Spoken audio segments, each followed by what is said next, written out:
Prokuroria Themelore Publike I ka caktuar masën e paraburgimit 37 vjeçarit I cili dyshohet për tentativë vrasjeje ndaj vëllait të tij. Nga atje thonë se një prokuror publik ka lëshuar urdhër për të zhvilluar procedurë hetimore kundër personit të dyshuar për tentativë për vrasje të parashikuar. Si sqarojnë ato, I dyshuari me mjet drurje ka goditur vëllain e tij në kokë dhe në tërë trupin.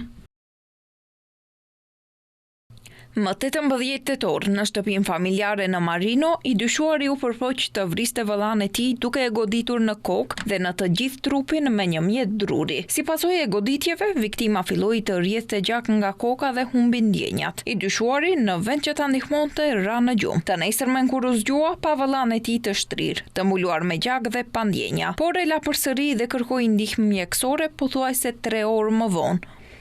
Nga prokuroria thonë se duke I marrë parasysh të gjitha rrethanat, prokurori publik I paraqiti propozim gjykatësit të procedurës paraprake të gjykatës themelore penale në Shkup për përcaktimin e masës së paraburgimit për të dyshuarin.